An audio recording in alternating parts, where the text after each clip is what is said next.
Papa, Oui, Violette. qui est-ce qui gagne entre les chevaliers d'argent et les guerriers divins? Les guerriers divins, et largement, y a pas photo. Et si les argents étaient les héros? Les chevaliers d'argent, les héros. Attends, t'es sérieuse?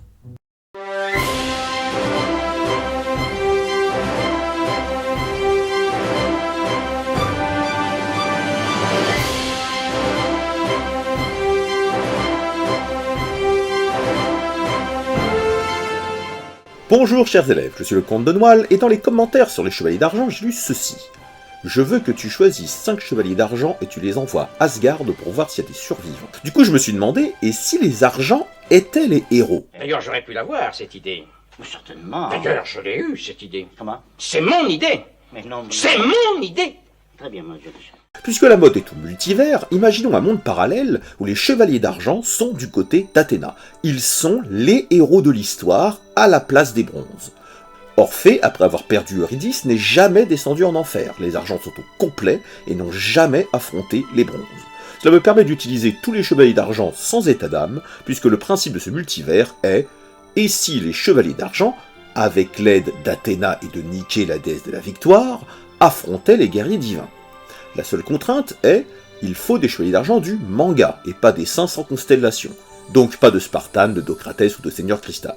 Dans l'équipe des chevaliers d'argent, je prends comme héros la lyre, le centaure, Persée, les chiens de chasse, le lézard. N'hésitez pas à proposer une autre équipe en commentaire avec leur combat contre les guerriers divins. Pour l'heure, commençons notre monde alternatif, le Silver Univers.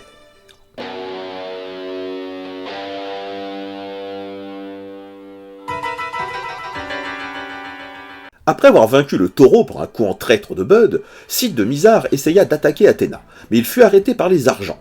Astérion avait deviné son intention, le lézard a utilisé son tourbillon pour protéger Athéna, Orphée l'a ralenti avec sa musique, et Persée protégea également Athéna avec son bouclier, tandis que Babel utilisa sa cosmo-énergie de chevalier du feu pour réchauffer ses partenaires face au froid du guerrier de Zeta. Cid se replia. Babel, le plus susceptible de résister au froid scandinave, fut infiltré à Asgard et est entré en contact avec Freya. Les autres argents accompagnèrent Athéna à Asgard. Après une brève confrontation et un message télépathique de Doko à Astérion, l'informant de l'utilité des saphirs d'Odin, les 5 argents se mirent en route. Très vite, ils furent confrontés aux guerriers divins de Gamma.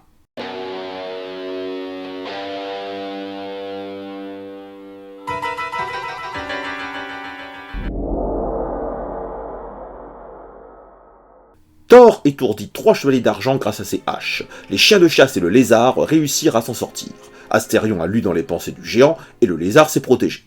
Le combat s'engagea où les 2 argents s'associèrent pour tenter de vaincre Thor. Le combat fut très serré.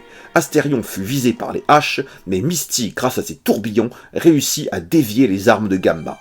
Ce même Misty trouvait au début Thor trop grand, monstrueux, éloigné de toute beauté, mais le courage du guerrier divin lui fit admettre que c'est un brave comme il y en a peu. Astérion se servit des pensées de Thor pour le faire douter, l'affaiblissant et permettant au lézard de porter le coup de grâce avec regret. Les 3 autres argents se réveillèrent et les 5 se séparèrent pour s'emparer des saphirs d'Odin restants.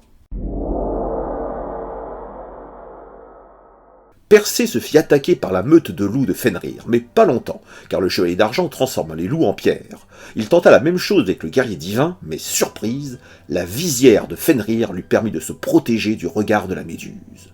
S'ensuivit un combat acharné entre Algol et Fenrir. Algol déconcentra Fenrir en faisant mine de détruire la statue de pierre de Gist, le loup blanc, et par cette ruse, parvint à abattre Fenrir grâce à sa technique du démon Gorgone. Mais il fut blessé par les griffes du loup, et son bouclier a été fendu. Le regard de la méduse était presque cassé. Babel se confronta au guerrier divin de Beta à la demande de Freya. Il parvint sans trop de difficulté à faire fondre l'attaque de glace de Hagen, qui l'entraîna donc dans le volcan. S'ensuivit un combat de guerriers du feu, et dans ce combat-là la règle est simple. Celui qui a la chaleur la plus élevée gagne le combat. La température de la lave étant de 1200 degrés, Babel fut condamné à obtenir une flamme plus chaude encore. Babel réussit en s'ouvrant au 7e sens et en débloquant un nouveau pouvoir, la flamme bleue. Le tourbillon de flamme bleue perça la lave et atteignit Hagen. Freya a assisté impuissante à la mort de son ami d'enfance, parvenant à toucher les sentiments du bouillant chevalier d'argent. Combat attendu.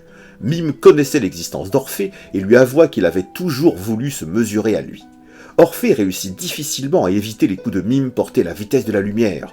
Malgré sa puissance, le chevalier d'argent de la lyre se sentit dépassé.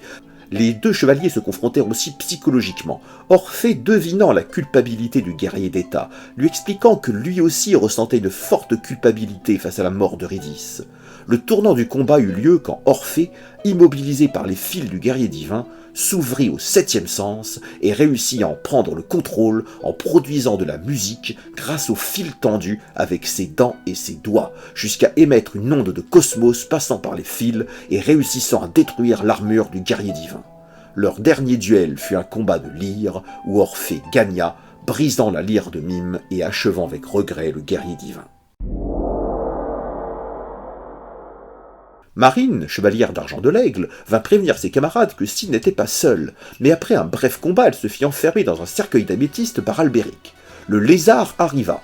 Albéric lui fit le même chantage que dans notre monde, lui faisant croire que si Delta mourrait, Marine aussi, sauf que Misty n'avait cure de Marine. Du coup, Albéric dut sortir son épée de flamme pour blesser Misty, qui fut brièvement hors de combat.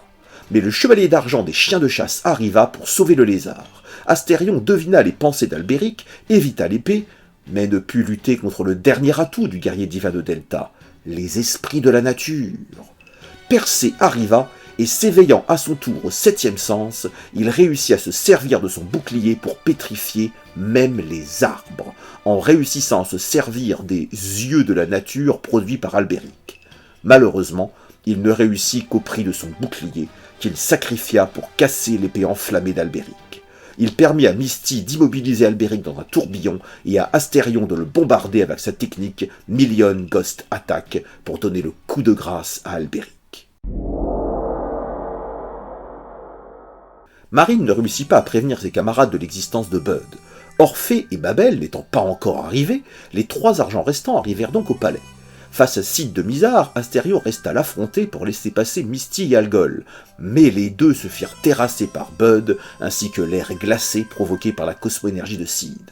Sauf que Babel arriva enfin pour sauver Astérion, dépassé par la puissance du guerrier divin de Zeta. Le combat s'engagea entre Cid et Babel. La tactique d'air glacé de Cid fut inefficace face à la chaleur de Babel, qui utilisa son nouveau pouvoir.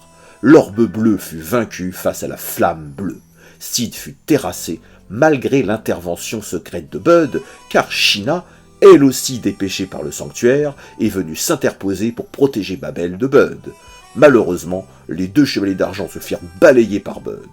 Tout sembla perdu quand soudain, une musique se fit entendre.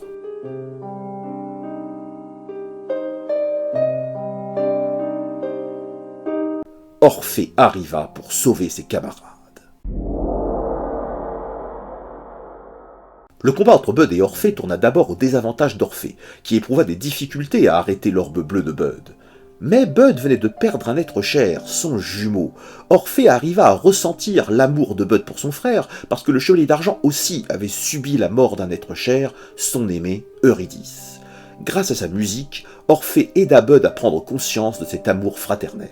Après un combat aussi rude physiquement que psychologiquement, Orphée réussit à vaincre Bud. Cid, mourant, enserra Orphée, mais Bud ne put se résoudre à tuer son frère et partit avec le corps de Cid. Les 5 argents arrivèrent devant Siegfried. Il les terrassa l'un après l'autre assez facilement. Mais Astérion s'éveilla au 7e sens. Non seulement il arrivait à lire les pensées, mais il parvint aussi à lire les techniques de ses adversaires comme dans un livre ouvert. Ainsi, il entreaperçut la faille de Siegfried. Babel réussit à lancer une boule de feu sur la poitrine de Siegfried, et Misty s'éveilla également au 7e sens, parvenant à modeler ses tourbillons pour leur faire épouser différentes formes. Parvenant à donner la forme d'une épée d'air à sa technique du tourbillon de marbre, il réussit à blesser le guerrier divin. Sorrento, le général de Poséidon, arriva et révéla à Siegfried l'existence de l'anneau des Nibelungen.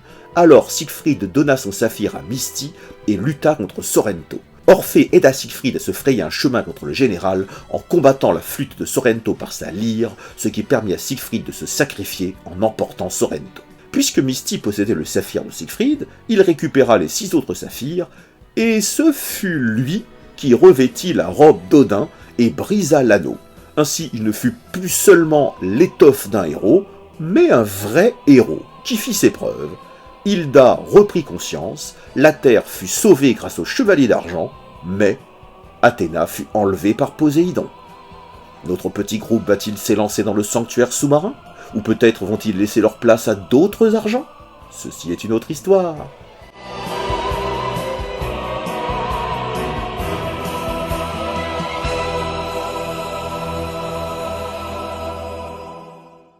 Alors Violette, j'admets qu'il est possible de faire des chevaliers d'argent les héros. Cette version de l'histoire a des qualités, et j'aimerais bien que des doués en dessin s'emparent de cette version.